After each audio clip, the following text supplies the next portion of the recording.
70% ഏലം കൃഷി നശിച്ച ഇടുക്കിയിൽ 10 കോടി രൂപ മാത്രം അനുവദിച്ചത് ആശ്വാസകരമല്ലെന്ന് ഇടുക്കി എം.പി. അഡ്വക്കേറ്റ് ഡീൻ കുര്യാക്കോസ് പറഞ്ഞു. 113 കോടി രൂപയുടെ നാശമാണ് ഏലം മേഖലയിൽ ഇടുക്കിയിൽ മാത്രമുണ്ടായത്. എന്നാൽ ഇത്ര ഭീമമായ നാശമുണ്ടായിട്ടും അർഹമായ പരിഗണന നൽകാത്തത് നിരാശാജനകമാണെന്നും കർഷകർക്ക് ആശ്വാസം നൽകുന്ന പ്രഖ്യാപനങ്ങൾ ഉണ്ടാകണമെന്നും എം.പി. ആവശ്യപ്പെട്ടു. ഏലം കൃഷിക്കാരെ സംബന്ധിച്ചിടത്തോളം അവർ നേരിടുന്ന ഏറ്റവും പ്രധാനപ്പെട്ട ഒരു വിഷയമായിരുന്നു കഴിഞ്ഞ വേനൽക്കാലത്ത് ഉണ്ടായിട്ടുള്ള നാശനഷ്ടങ്ങൾ.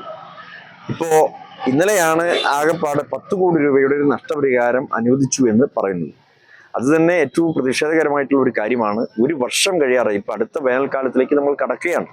എന്താണ് സ്ഥിതി? ഇപ്പം ഈ തരത്തിലാണ് ഗവൺമെന്റിന്റെ സമീപനമെങ്കിൽ എങ്ങനെ കർഷകർ പിടിച്ചു നിൽക്കും എന്നുള്ളതാണ്. നമുക്ക് ന്യായമായ വില ലഭിക്കും എന്നുള്ള ഒരു ഘട്ടത്തിലാണ് ഏലം പൂർണ്ണമായി ഉണങ്ങി നശിക്കുന്ന ഒരു സ്ഥിതി ഉണ്ടായത്. അപ്പോൾ എല്ലാം ഒരു ആഴ്ച കൊണ്ട് പൂർണ്ണമായി നശിക്കപ്പെട്ട ഒരു സ്ഥിതി ഉണ്ടായപ്പോൾ കുറച്ചുകൂടി അവധാനതയോടുകൂടി അർഹമായ നഷ്ടപരിഹാരം 113 കോടി രൂപ എന്നുള്ളത് ഏറ്റവും ന്യായമായിട്ടുള്ള ഒരു നഷ്ടപരിഹാരമായിട്ടാണ് പ്രതീക്ഷിച്ചത്. പക്ഷെ ഇതൊന്നും ഉണ്ടായില്ല എന്നുള്ളത് അങ്ങേറ്റം നിരാശാജനകമാണ്, പ്രതിഷേധകരമാണ്. തീർച്ചയായിട്ടും കർഷകരെ സംബന്ധിച്ചിടത്തോളം അവരുടെ പിടിച്ചുനിൽപ്പിന് വേണ്ടിയിട്ടുള്ള ഒരു ആശ്വാസധനമെങ്കിലും അടിയന്തരമായി സർക്കാർ അനുവദിക്കേണ്ടതാണ്. 10 കോടി രൂപ എന്ന് പറയുന്നത് യാതൊരു തരത്തിലും നമുക്ക് നീതീകരിക്കാൻ പറ്റുന്ന ഒരു നഷ്ടപരിഹാര തുകയല്ല. അത് ജനങ്ങളെ കളിയാക്കുന്ന, കർഷകരെ കളിയാക്കുന്ന ഒരു സമീപനമാണ് എന്നുകൂടി ഞാൻ